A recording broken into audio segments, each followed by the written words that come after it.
Hey everybody, this is Drumjitsu coming at you with another knife review that was inspired by John Wayne Colt 45. I'd like to say thanks to him for the inspiration on this video.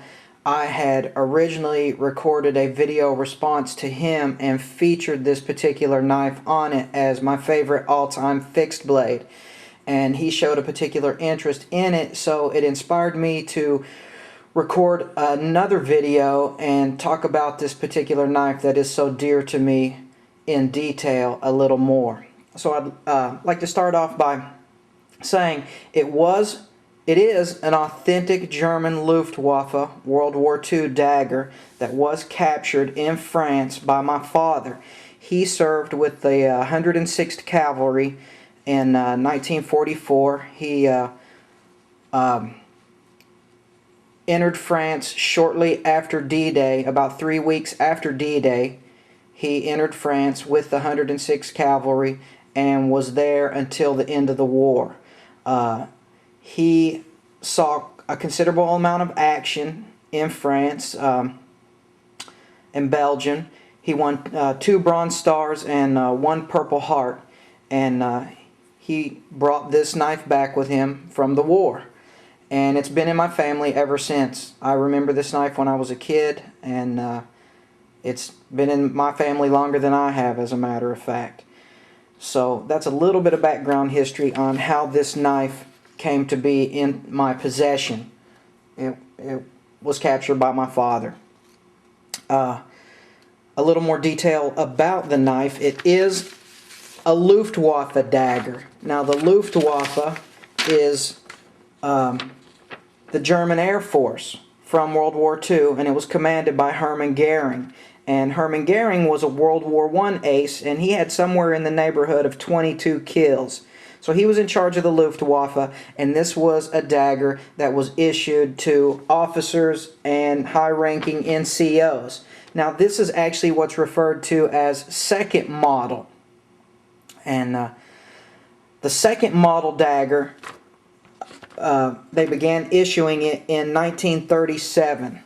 So I'm not sure exactly when this particular dagger was made, but somewhere in the neighborhood of 1937 to the mid-1940s, I would assume. It was part of a Luftwaffe officer's dress uniform. So this is considered to be a dress dagger or a parade dagger. It's not really a combat knife. It's not a combat fighting knife. It's more for decoration, and it's more of an award than it was an actual fighting knife.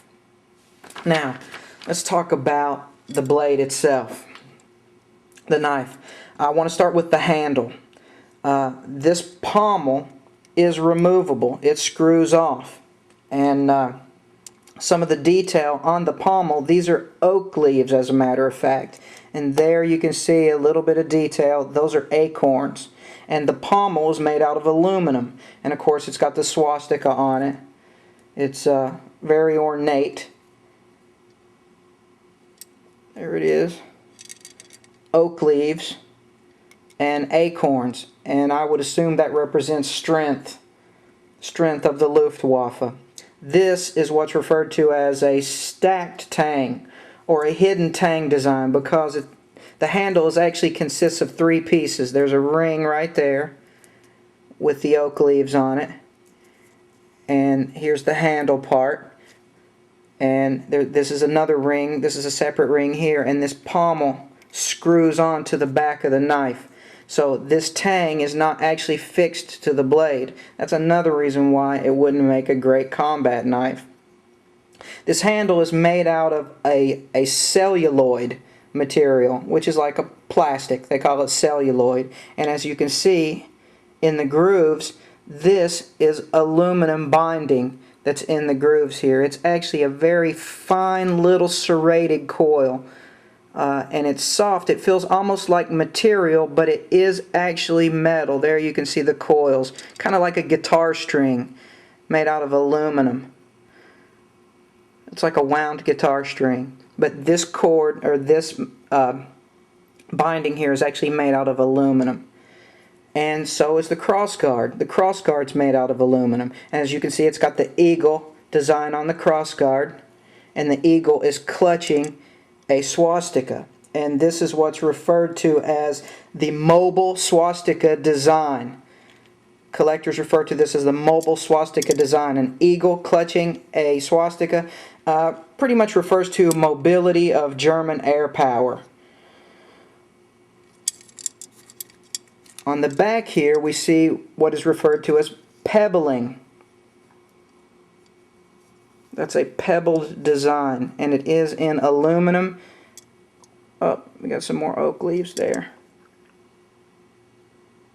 And acorns, as you can see on the crossguard.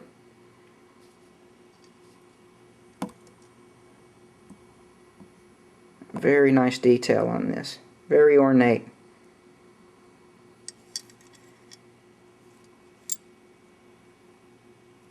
And let's talk about the scabbard just a little bit. This is a sterling silver plated aluminum scabbard, and it too has the pebbling on it. And these scabbard rings right here, these bands, scabbard bands, are made out of aluminum. We got more oak leaves there.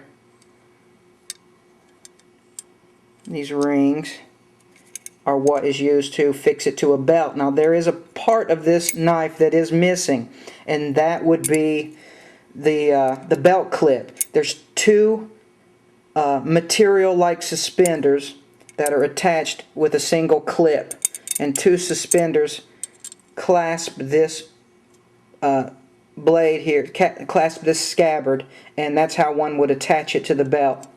If you'd want to see it in action, any old Hogan's Hero fans, General Burkhalter, he carried one of these. Hogan's Heroes is an old TV, World War II TV sitcom from the 1970s. There was a general in Hogan's Heroes, and he carried this particular model of Dagger. He was a Luftwaffe officer. And you can see how it's clipped to the belt. It's, like I said, sterling silver plated aluminum. The scabbard and the scabbard rings are sterling silver.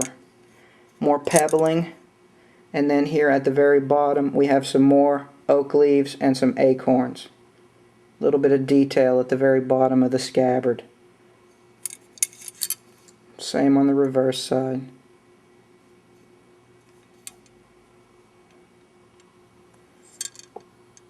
And let's talk about the blade. First of all, it's not sharp. It's a parade dagger. Got a nice sharp tip on it though. Pointy tip. You could most assuredly kill someone with this.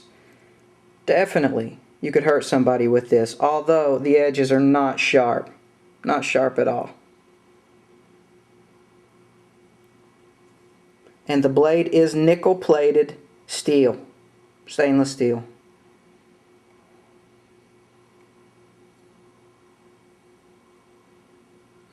That's my thumb.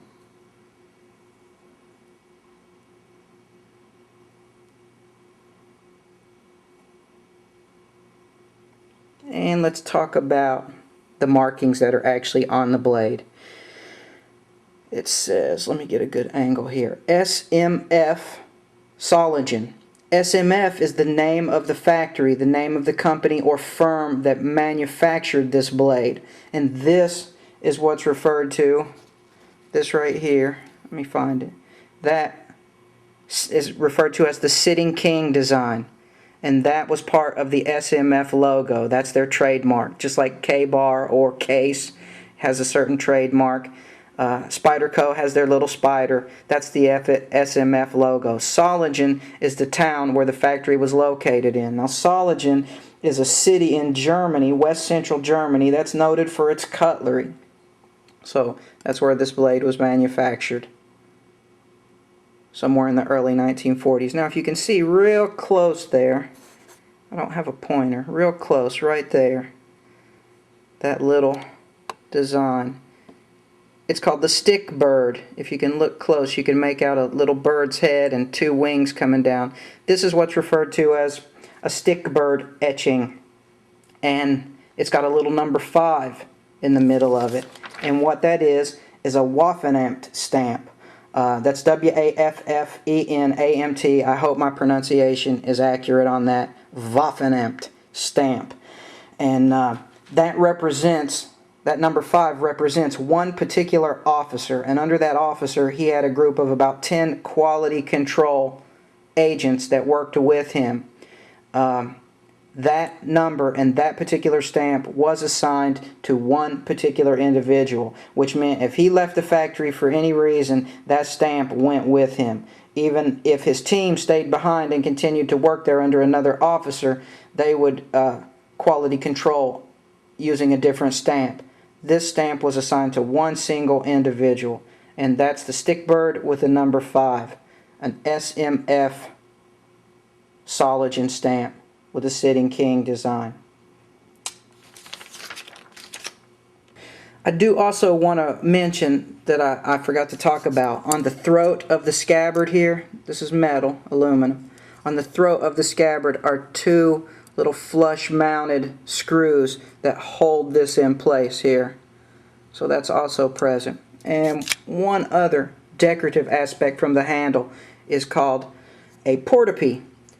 And this is simply for decoration only, and it is in the shape of an acorn. This is referred to as a portapee.